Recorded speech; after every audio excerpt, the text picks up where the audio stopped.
Olá, queridos irmãos em Cristo, alunos da nossa querida EBD. Estamos aqui para mais uma aula, né? Hoje nós estaremos estudando a lição 12 da nossa revista Compromisso, que tem como título Os combates no ministério cristão. Nós vamos estudar hoje Colossenses, vamos entrar na carta de Paulo aos Colossenses e estaremos abordando esses assuntos entre o capítulo 1 e o capítulo 2 de Colossenses. E o texto áureo encontra-se em Colossenses 2:1, que diz assim: Gostaria, pois, que soubesseis quão grande luta venho mantendo por vós, pelos laodicenses e por quantos não me viram face a face. Então, Paulo tem essa abordagem na questão do ministério cristão e a gente vai falar sobre essas lutas. E eu sei que você vai se identificar muito com elas, não é? A carta aos Colossenses, ela foi escrita por Paulo, mas Paulo, ele nunca foi a Colossos, né? Quem fundou essa igreja em Colossos foi Epáfras, que foi um ministro auxiliar de Paulo. E a cidade de Colossos, ficava na província romana da Ásia, região que hoje faz parte da Turquia. Então, a igreja dessa cidade, como não havia sido fundada por Paulo, não é?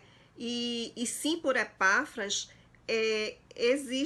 Paulo tem um zelo muito grande, não é? Porque, como a gente vem estudando, Paulo começa a escrever para as igrejas sobre as notícias que ele recebeu. Ele recebeu essa notícia de Epáfras, né, das doutrinas que estavam sendo ensinadas aos cristãos, não é, de Colossos.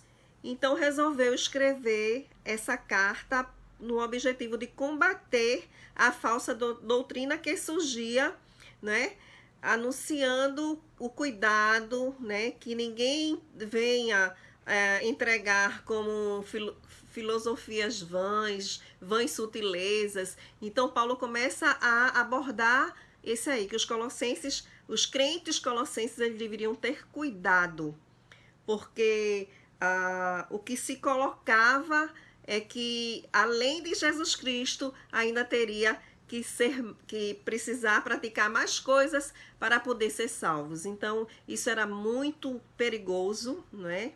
Como nos dias de hoje, ainda é muito perigoso tudo isso. E Paulo vem advertir, né, esses crentes, essa igreja, né, para trazer por cristocentrismo, né, que Cristo é o centro, que só Jesus Cristo salva, que Cristo é o suficiente, não precisa de modismo, não precisa de filosofia, não precisa de nada, de leis, de práticas, de culturas. Não, Cristo é suficiente na questão da nossa salvação. Então, Paulo, ele se preocupa muito com os crentes de Colossos nesse sentido. Então, assim que ele recebe essa mensagem, essas informações da igreja de Colossos, ele começa a escrever, não é? E começa a falar para essa igreja sobre a questão do alicerce, né, seguro, não é? Que eles tenham muita vigilância, né, para que eles não caíssem em ensinamentos feitos por qualquer pessoa, não é? Que eles soubessem se portar como verdadeiros cristãos, não é? Com os ensinamentos que Epáfras estava passando para eles, não é? Que era o ensinamento vindo diretamente de Cristo. Então, Paulo, ele tem esse zelo pela igreja de Colossenses. É uma carta muito boa, muito legal. Hoje a gente vai abordar no capítulo 1 e no capítulo 2, e na próxima semana nós estaremos encerrando essa série de cartas de Paulo com Colossenses 3 e 4, né? Então, teremos essa aula. Hoje, nós iremos abordar a questão do combate, né? Do combate no ministério cristão. Existe luta, todo crente ele tem um ministério. Quando a gente fala assim, ministério cristão, a pessoa liga logo a figura do pastor, a figura do líder, a figura do ministro, a figura do professor da EBD, mas todos nós que somos crentes, Deus tem um ministério em nossa vida. Nós temos um ministério. É trabalhar no reino, trabalhar para Jesus Cristo. Então, isso é um ministério que nós temos. Essa responsabilidade que nós temos de levar o nome de Cristo a todas as pessoas da nossa casa, as pessoas do nosso trabalho, as pessoas da nossa escola, da nossa faculdade. Então, levar o nome de Cristo a toda a parentela. E isso é luta, muita luta. A vida em si já é uma luta, já é uma vida cheia de luta, né? A própria natureza da vida já nos força a lutar, né? Quando o bebezinho tá lá no ventre da mãe, todo quietinho, recebendo a comidinha, agasalhadozinho, lá recebendo carinho, quando sai, ele tem que lutar para respirar, por isso que ele chora, porque a respiração dói. E aí começam as lutas na nossa vida. Então, nós temos lutas, sim, diárias. E Paulo, quando ele escreve vários momentos, não é? Ele compreende que estava no combate. A vida cristã é um combate, não é? Combatemos com muitas coisas, principalmente contra as artimanhas de Satanás, que faz com que nós possamos nos desequilibrar, né? O objetivo é que a gente seja desequilibrado para que ele possa reinar e a gente possa perder esta bênção da verdade, do caminho do evangelho, da justiça, que é fazer o que é certo. Então, temos esses pormenores, né? Então, e o combate, ele envolve também o nosso esforço e empenho. Porque somos nós que temos que combater. Não é o pastor, não é o ministro, não é o diácono, somos nós. Nós que precisamos estar, né, nesse combate, né? Então, temos muitos desafios, muitos mesmos. E precisamos transformar esses desafios em oportunidades, não é? Para que o reino possa cada dia mais ser mais fincado em nossos corações, para que nós possamos enfrentar a luta, né, com mais propriedade, para lutarmos contra as circunstâncias, lutarmos contra nós mesmos, que eu acho que é a pior luta que nós temos, é contra nós mesmos, né? Lutar contra a gente talvez seja o maior desafio que enfrentamos, né? Um dos maiores desafios que enfrentamos, e criar barreira e até corrente forte que se tornam fortalezas para dar segurança ao nosso egocentrismo, e isso é muito ruim. Nada gira em torno da gente, né? Tudo tem que girar em torno de Cristo. Então, essa é a luta mais difícil, é a gente lutar contra o nosso eu, não é? Então, aqui em Colossenses, lá no capítulo 1, no versículo 7, ele diz assim: segundo fostes instruídos por Epáfras, nosso amado conservo, e portanto a vós outros fiel ministro de Cristo. A primeira luta que enfrentamos é de reconhecer os que trabalham no evangelho. Paulo, ele enfatiza aqui, né, a questão de Epáfras, né, que apresentando Epáfras como ministro de Cristo, não ministro dele, porque Epáfras, ele foi instruído por Paulo, ele foi um seguidor de Paulo, e Paulo não deixa isso, não, foi o meu seguidor, foi o que eu ensinei a Epáfras, não, ele é ministro de Cristo, a obra não é de Paulo, a obra é de Cristo. Então a gente precisa, minha gente, ter muita consciência disso, de reconhecer as pessoas que trabalham no ministério e também saber que a obra não é nossa, a obra é de Cristo. Então Cristo é que tem que reinar, ele que tem que sobressair sobre nós, não é? Então Paulo, ele desenvolvia ações de graças quando falava das pessoas que trabalhavam em prol do evangelho. Ele falava com alegria, não com desdém, não é? Além de Epáfras, ele chega a lembrar de outros crentes também. Então, ele nos ensina isso, a gente precisa valorizar as pessoas que trabalham. Às vezes, a gente critica tanto um líder, não é? Mas vá se colocar no lugar dele. Vá trabalhar no lugar dele. Não é fácil, gente, não é fácil. Lidar com pessoas, lidar também com lutas internas, não é? Com coisas que as pessoas dão brecha a Satanás dentro da igreja. E aí começa a desvalorizar o ministro, não é, de Cristo. Ministro de Cristo. Não é ministro da minha igreja, não é ministro da minha cidade, não é ministro da minha casa, é ministro de Cristo. Então a gente precisa, a primeira luta que nós temos é isso, deixar o nosso eu, não é? E reconhecer que as pessoas que trabalham, né, em prol do reino, em prol do ministério, essas pessoas, elas devem ser como ações de graças em nosso coração. Nós devemos ficar reconhecidos, agradecidos, alegres por essas pessoas, intercessores. Nós devemos orar, não é? Porque a obra é de Cristo, é a obra de Cristo que tem que crescer, que prevalecer, não é? Não somos nós. Então, Paulo, ele reconhece e menciona o trabalho de Epáfras, não é?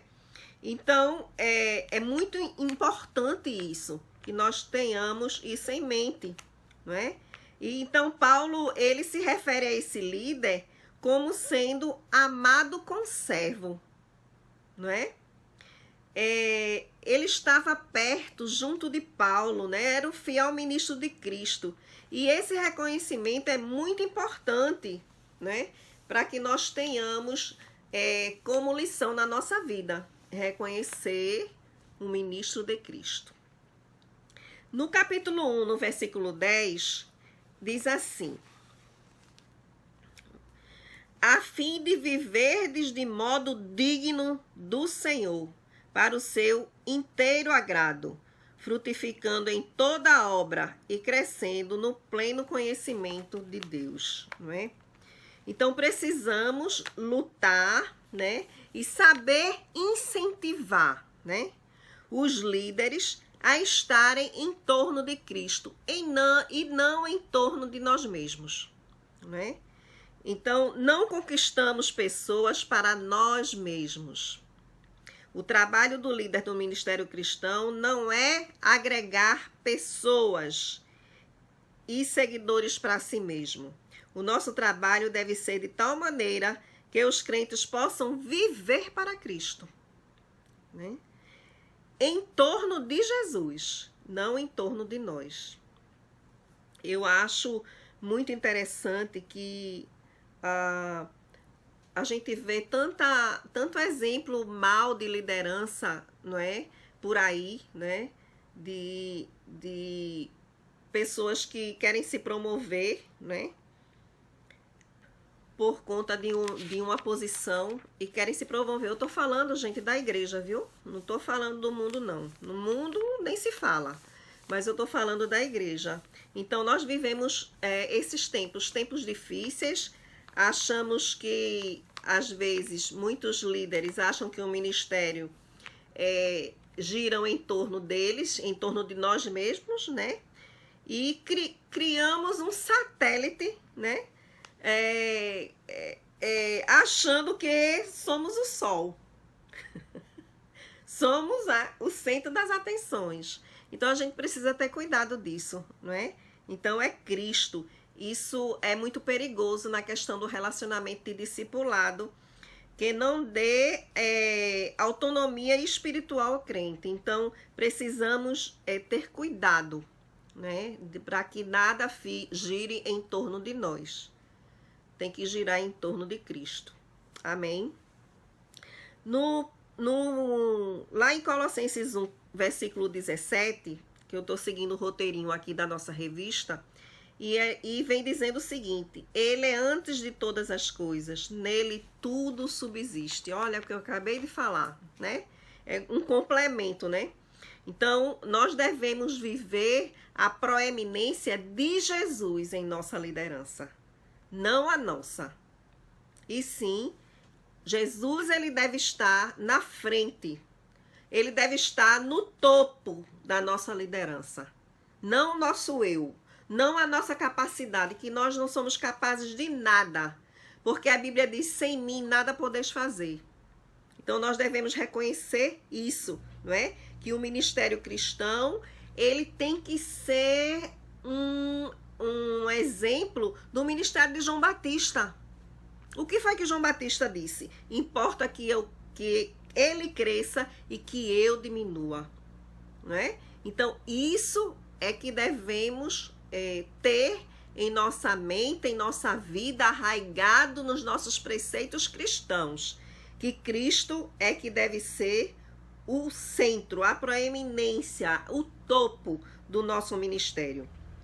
Então, a gente vê que muitos ministérios, eles precisam deixar o palanque, os holofotes para si e apontar esse holofote para Cristo, né? Reconhecer que Cristo, a Bíblia diz, ele existe antes de todas as coisas e nele tudo subsiste. Não é nosso, nós não somos nada. Então, para exercer um ministério cristão, nós precisamos sim ter consciência disso. Lá em Colossenses 2,4 diz: assim digo para que ninguém vos engane com raciocínios falazes ou com palavras capciosas em outras versões, não é? Então, vivemos tempos em que tem sido muito comum criar alicerces em cima de experiências humanas. A gente vê, uma vez eu liguei a televisão e estava vendo um irmão falar, ele ia trazer a mensagem, ele falou tanto dele que esqueceu de falar de Jesus. Que coisa, né? Falou tanto dele que esqueceu de falar de Jesus. Então, a gente precisa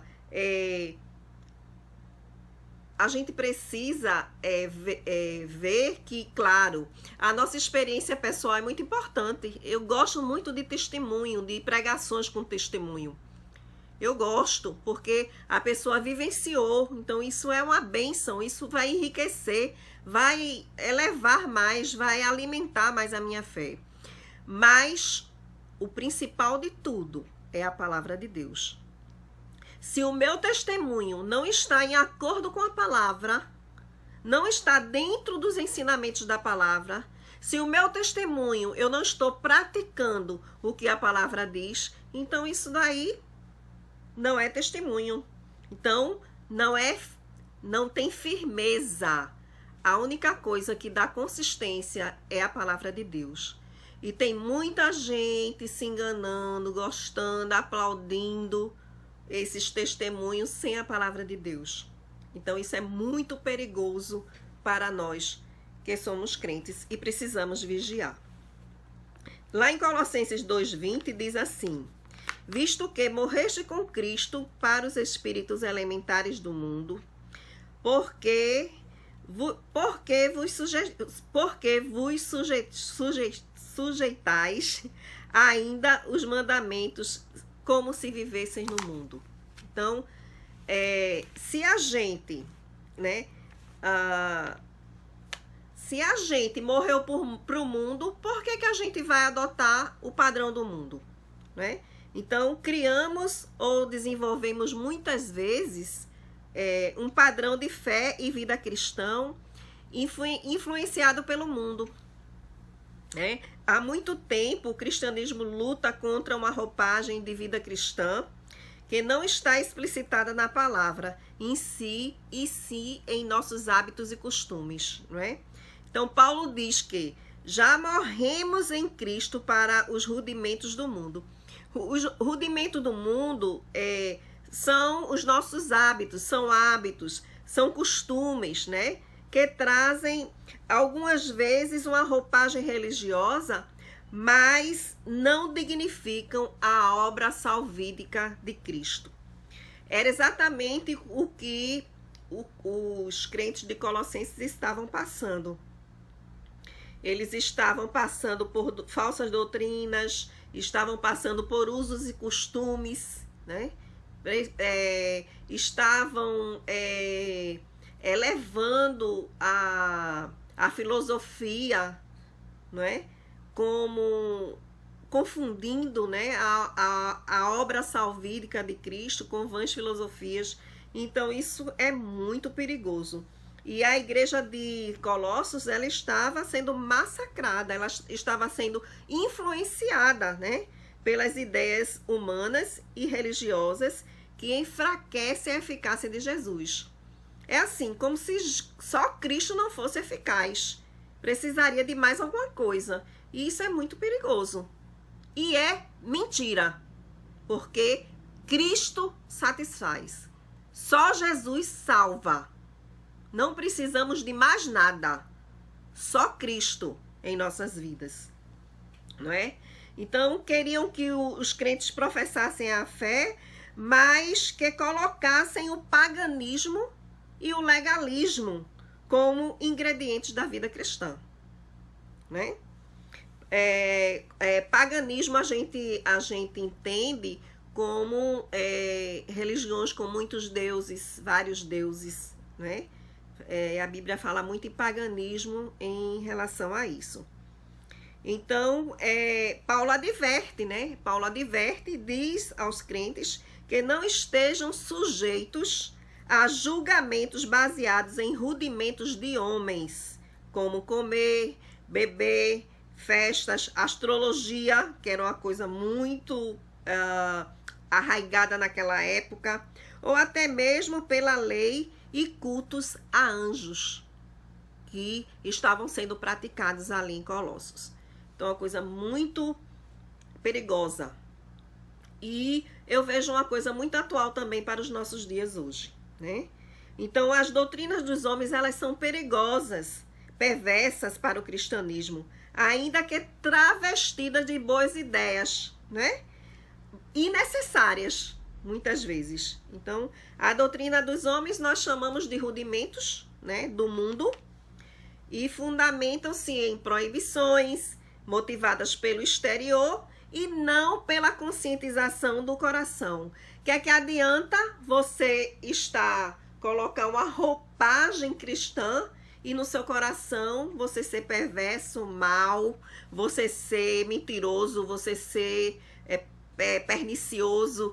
Então, isso não adianta. Quando Cristo vem, ele transforma de dentro para fora, não é? Ele transforma o coração. Então, quem tem o encontro com Cristo, essa modificação vem de dentro para fora, né? E aí a gente começa a passar pelo processo de santificação e cada dia mais Cristo invadindo o nosso ser e nós cada dia mais galgando o degrau da santificação para alcançarmos a perfeição, porque essa é a vontade de todo crente.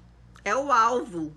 Meu alvo é Cristo, né? Nós estudamos aqui na aula passada.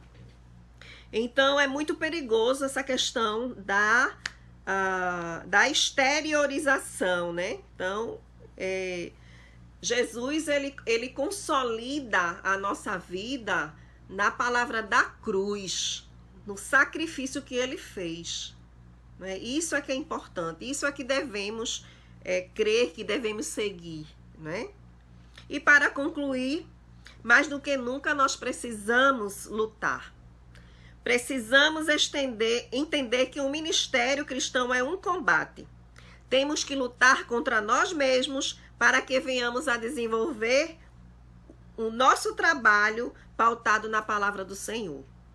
Não é? Esse combate exige humildade para que o quebrantamento venha e assim sejam acolhidos pelo Senhor. O crente, ele precisa ter humildade.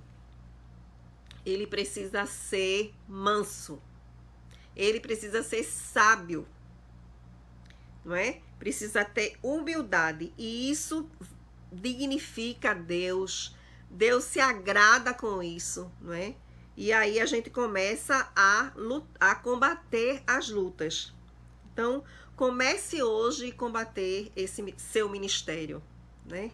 Você tem um ministério tão lindo que Deus te deu, né? De levar a palavra, né? Missões. Todos nós temos um ministério. Então, precisamos combater, lutar até o fim. Paulo diz assim: combati o bom combate. Olha que coisa linda. O bom combate é Cristo, é lutar ao lado de Cristo, por Cristo, para Cristo. Esse é o bom combate que devemos combater. Então, assim, não é lutar contra o líder, não é? Não é lutar contra o líder, mas todos lutando para que o ministério cristão seja desenvolvido para o bem da causa, para a honra do evangelho e para a glória daquele que não teve ambição, né, ser igual a Deus. Pelo contrário, ele humilhou-se a si mesmo, né, esvaziou-se de si mesmo e fez-se servo, que é o nosso Senhor Jesus Cristo. Que maravilha, que palavra maravilhosa, né? E tem muita gente aí, ó, de narizinho arrebitado, muito crente de narizinho arrebitado. E cadê a humildade, hein? Misericórdia. Então, como enfrentar os combates no ministério? Vamos recapitular? Primeiro, reconheça que temos uma grande luta interior como líderes que somos. Como a gente viu, a gente precisa lutar contra nós mesmos, tá? Segundo, aprenda a ver melhor e reconhecer melhor os seus liderados e irmãos ao nosso lado. Quem está trabalhando conosco? Deixa eu olhar melhor para aquela pessoa, deixa eu valorizar, deixa eu me alegrar, não é? Como Paulo, sempre com ações de graças, ele mencionava os cooperadores na obra do Senhor. E dizia, ministro de Cristo. Não é ministro meu, é ministro de Cristo. Então, isso precisamos fazer. E também valorizem os que trabalham com você. Não é fácil você criar uma equipe, porque todos são diferentes, mas o que o pastor Juvenal pregou na quarta-feira foi muito lindo, porque um complementa o outro. É assim que a gente deve. O que está faltando em mim tem no irmão. Então é assim que a gente deve encarar, não é? A questão do ministério e como família de Deus que nós somos.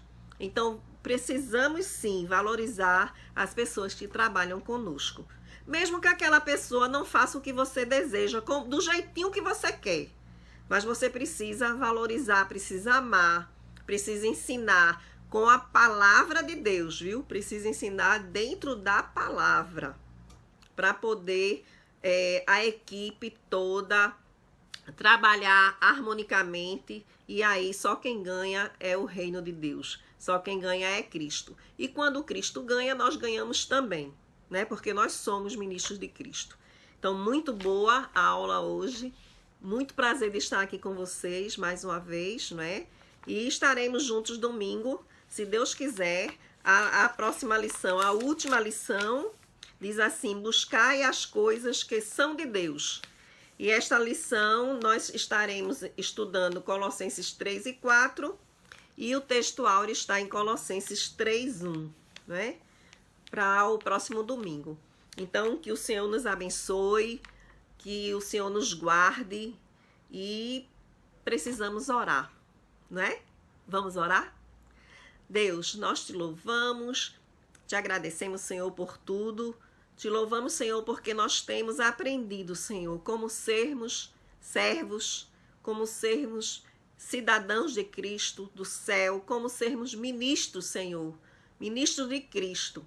Muito obrigada porque tu deixasse tua palavra, tu capacitasse homens, não é? Como Paulo, como Epáfras, para que o teu ministério, o teu reino crescesse aqui na face da terra. Então usa-nos, Senhor, como Paulo, usa-nos como Epáfras. Senhor, usa a nossa vida, meu Pai. Muito obrigada por cada aluno que está aqui, que está com esse interesse, Senhor, de aprender a tua palavra, para poder praticar e desenvolver a boa obra e combater o bom combate. Que Deus nos abençoe, em nome de Jesus. Muito boa a aula hoje.